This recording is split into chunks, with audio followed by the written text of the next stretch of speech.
Hablaremos hoy de algunas sectas muy extravagantes de la Edad Media, de finales de la Edad Media. Hablaremos de dos sectas. Yo había preparado un informe con mayor número, pero duraba como 2 horas. Y me pareció que era muy aburrido. En cambio, he preparado este que dura menos y es un poco aburrido. Y empezaremos por los flagelantes. Se trataba, al principio al menos, de fanáticos religiosos europeos surgidos en el siglo XIII que proclamaban la inminencia de la ira de Dios contra la corrupción y como rito religioso parece que se autoinfligían azotes. Se daban con un látigo. No otra cosa quiere decir flagelo. Flagelo no quiere decir una enfermedad, como parecen creer algunos. Lo que es un látigo.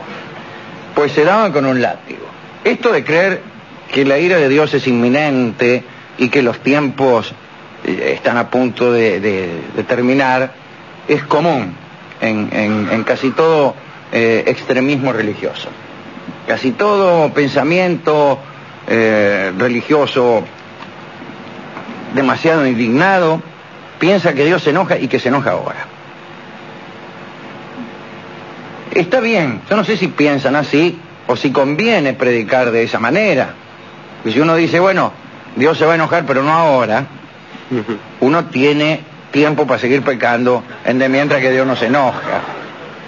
En cambio es mucho más eficaz decir, Dios ya está enojado y si no es hoy será mañana, va a venir. Entonces uno empieza a portarse bien. De todos modos parece que no tiene mucha eficacia. Este movimiento, el de los flagelantes, apareció en la ciudad italiana de Perugia en el año 1260. Yo tengo la suerte de conocer Perugia, no sé si la suerte, porque ni tampoco la desgracia. Aparecí una vez en Perugia, perdido, iba por otro lado y fui a dar a Perugia. Lo digo sin ánimo de ofender a los peruginos, que creo que fabrican bombones o chocolate. Es una ciudad muy bonita, muy linda, en donde no sucede nada, en donde ningún turista va. ¿Quién va a ir a Perugia? Pero es tan linda como muchas de las más lindas, pero que no alcanza. En Italia hay muchas de esas ciudades. La Spezia. Está bien, una ciudad linda. Claro, pero la gente no va a La Spezia, va a Génova. No tiene tanta prensa. Bueno, y Perugia queda ahí en el medio justo de Italia, justo en el medio. Bueno, ahí florecieron los flagelantes, pero en el año 1260, es decir, mucho antes de mi visita. E incluso sin que su aparición tuviera nada que ver con mi visita. Se postulaban, me refiero a los flagelantes, en total disidencia ante el cristianismo tradicional y defendían la intransigencia de una fe sin concesiones frente a una iglesia presentada como corrupta. Entonces, la práctica sistemática de la flagelación era percibida en un doble sentido. Por un lado, iba encaminada a redimir los pecados del mortal mediante la penitencia, pero también le ofrecía al flagelante la posibilidad de revivir la pasión de Cristo, los sufrimientos de Cristo, y de convertirse en Él. Bien. Los flagelantes aterrorizaban a su entorno. Por donde quiera que pasaban, arrastraban un cortejo sangriento de dolores, de horrores, apelaban a una misteriosa carta celeste que según ellos había descendido al altar de la iglesia del Santo Sepulcro en Jerusalén, y en la cual Dios expresaba su ira contra el hombre, así como su voluntad de incrementar sus penitencias. Parece que en Perugia el número de miembros de los flagelantes ascendía a 10.000, o sea que eran muchos. En Perugia. Ser 10.000 en Perugia es mucho. Ser 10.000 en el universo es nada. En un principio los flagelantes eran reconocidos por su piedad, pero conforme pasaba el tiempo se iban agregando algunos elementos indeseables, ¿no? Por ahí se les daba por atacar a los judíos en los pueblos de Alemania o en los Países Bajos, e incluso la iglesia estaba siempre atenta porque cada tanto se enojaban los flagelantes, parecían como una especie de ataques de ira y salían por ahí a moler a palos a cualquiera, lo cual pensaba que redimía al que daba y al que recibía. En muchos casos era el mismo el que daba y el que recibía. Bueno, allá por el año 1348 llegó la peste bubónica, saben ustedes, a Europa. Murió 1/3 de la población. Ante semejante caos, los flagelantes vieron fortalecida su fe. No pensaban que era una epidemia, sino un castigo divino. Además, parece que en Italia había también violentos terremotos, los cuales acrecentaban las creencias de los flagelantes. Parece que estaban convencidos de que el fin del mundo iba a llegar rápidamente. Al mismo tiempo, iban multiplicando los actos de sedición contra la Iglesia, las persecuciones antisemitas, y desarrollaron un mesianismo cada vez más claro. Y apareció entonces, en la localidad alemana de Turingia, un hombre llamado Konrad Schmid.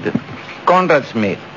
Schmid dirigía en Turingia un grupo flagelante, cristianos, bueno, pero clandestinos. Mientras que la mayoría de los flagelantes eran generalmente las personas más pobres del lugar, gente carente de educación, Schmid era un intelectual. Conocía a fondo la teología, el griego, el latín, conocía cientos de doctrinas esotéricas que florecían por todas partes, era ducho en herejías, en discusiones teológicas, etc. Schmid no tardó en afirmar que las profecías de Isaías, que anunciaban el advenimiento de Cristo, de hecho, predecían su propio advenimiento. Se proclamó nada menos que el Cristo. Y se proclamó, además, por cierto, no fuera suficiente, rey de Turingia. Y desde 1348 Turingia fue un auténtico feudo de la disidencia. En 1349 apareció el Papa Clemente VI, los declaró herejes a todos, empezó a perseguirlos.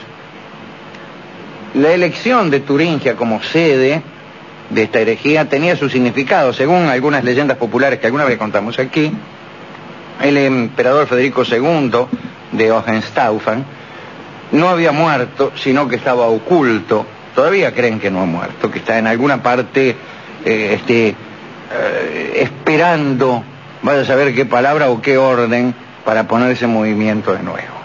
En aquella época era más o menos frecuente la deificación o la santificación gratuita de los soberanos. En la medida que un rey era ungido durante su coronación, era posible ver en él a un personaje de cierta divinidad. Y así, proclamándose rey de Turingia, nuestro amigo Konrad Schmid favorecía también su propia deificación. Si uno quería adherirse a la secta de Konrad, pues debía ser conducido hasta un altar donde se ubicaba el propio Konrad Schmid, y allí el postulante debía confesar todas sus faltas. Y a continuación, Schmid lo azotaba con una violencia feroz. El propio Schmid te la daba caldosa. Las doctrinas de aquellos flagelantes eran curiosas. Debían viajar en grupos organizados, unidos por votos que los obligaban a abstenerse de todo placer físico. Las torturas y flagelaciones se llevaban a cabo por periodos de 33 días, en memoria de los 33 años que vivió Cristo, o quizá de los 33 orientales. Luego suspendían las flagelaciones por 10 días y volvían a comenzar. Con el tiempo, Konrad Schmid se puso cada vez más violento. Y pronto la Inquisición reaccionó también violentamente. Y así en 1368 se desencadenó la represión. Se multiplicaron las ejecuciones y al final lo cacharon a Konrad Schmid. Y bueno, en el libro Los fanáticos del Apocalipsis aparece la siguiente crónica que paso a leer. Schmid se encerró en su celda, se desnudó de la cabeza a los pies, se armó de un látigo cubierto de clavos y se azotó el cuerpo, los brazos y las piernas.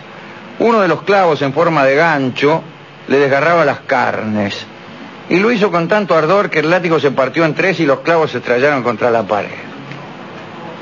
Bueno, finalmente, la Inquisición, que no era menos cruel, lo quemó en Nordhausen. Religioso, parece que se autoinfligían azotes, se daban con un látigo. No otra cosa quiere decir flagelo. Flagelo no quiere decir una enfermedad, como parecen creer algunos. Lo que es un látigo. Pues se daban con un látigo.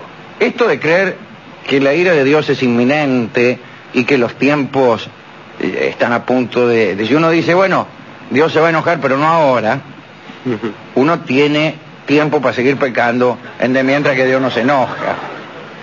En cambio es mucho más eficaz decir, Dios ya está enojado y si no es hoy será mañana, va a venir. Entonces uno empieza a portarse bien. De todos modos parece que no tiene mucha eficacia. Este es muy aburrido. En cambio, he preparado este que dura menos y es un poco aburrido. Y empezaremos por los flagelantes. Se trataba, al principio al menos, de fanáticos religiosos europeos surgidos en el siglo XIII que proclamaban la inminencia de la ira de Dios contra la corrupción y como rito religioso determinar es común en casi todo extremismo religioso. Casi todo pensamiento religioso demasiado indignado piensa que Dios se enoja y que se enoja ahora. Está bien, yo no sé si piensan así o si conviene predicar de esa manera. Hablaremos hoy de algunas sectas muy extravagantes de la Edad Media, de finales de la Edad Media. Hablaremos de dos sectas. Yo había preparado un informe con mayor número, pero duraba como 2 horas. Y me pareció que era muy aburrido.